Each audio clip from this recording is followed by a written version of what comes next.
There's a heavyweight title fight brewing in the NHL, and it's not happening in the ring, it's happening in the Atlantic Division. One team just made a statement acquisition that put the entire league on notice. Stick around, because this division preview might completely change how you view the road to the Eastern Conference this season. What's up, everybody? Welcome back to the channel. With NHL training camp and preseason action kicking off in just a month, we're breaking down one of the most stacked divisions in hockey, the Atlantic, and why the betting market thinks this could be the group that reshapes the entire Eastern Conference. Let's get into it. Let's start with the team everyone's talking about. Don't count the Florida Panthers out for long. That's the clear message from the betting market heading into the 2026-27 season. Florida currently holds the best odds at plus 155 to win the Atlantic Division outright. Even more interesting, they actually have better odds right now of winning the Eastern Conference at plus 360 than Carolina does at plus 410. That's a massive statement for a team many wrote off just months ago. So what changed? The Panthers acquired Brady Tkachuk this offseason, and honestly it felt like a direct message to the rest of the league. Florida is back, and they're not messing around. Tkachuk is a first-line power forward who's elite in front of the net, and he's significantly improved his play driving and passing ability in recent years. He plays with a level of aggressiveness that immediately changes the identity of any lineup he's part of. But you can't have a real title fight with just one contender, and the Tampa Bay Lightning aren't backing down.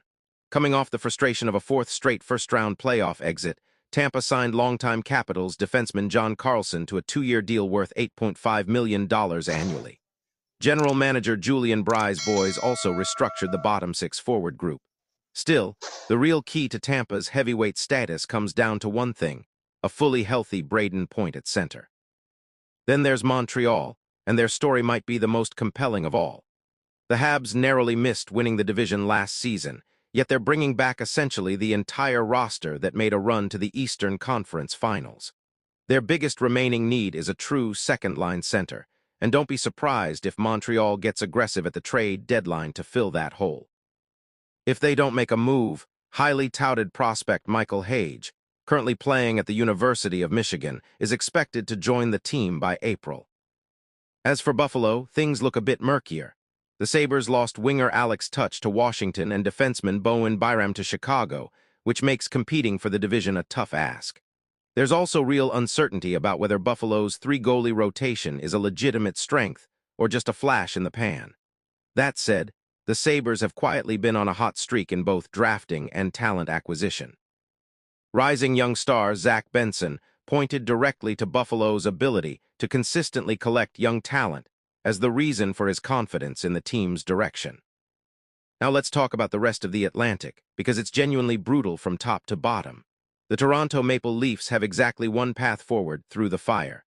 Toronto bottomed out last season with a chaotic goaltending situation, an injured Austin Matthews, and no real answer for the loss of Mitch Marner. The front office and coaching staff got a complete overhaul, but make no mistake, this isn't a rebuild. Toronto doesn't even control its next 2 first-round draft picks.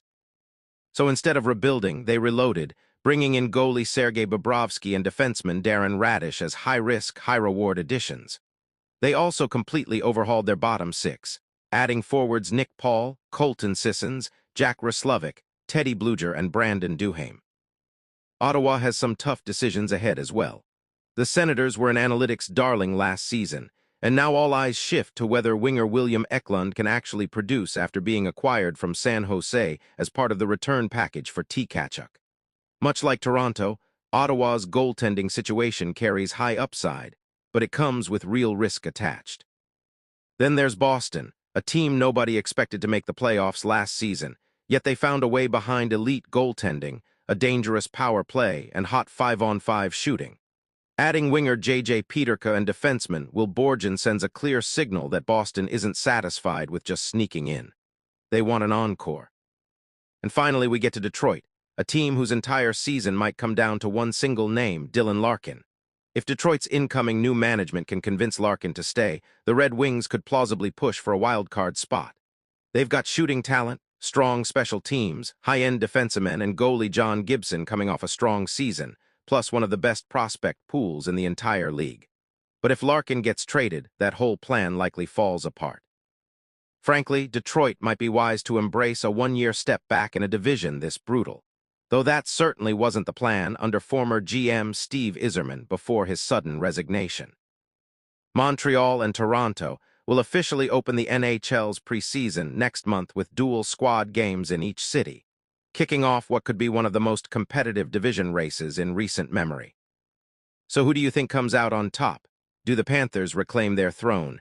Does Tampa finally break through? Or does a surprise team like Montreal or Boston steal the show? Drop your predictions in the comments below. If you enjoyed this breakdown, smash that like button, subscribe for more NHL season preview content, and I'll see you in the next video.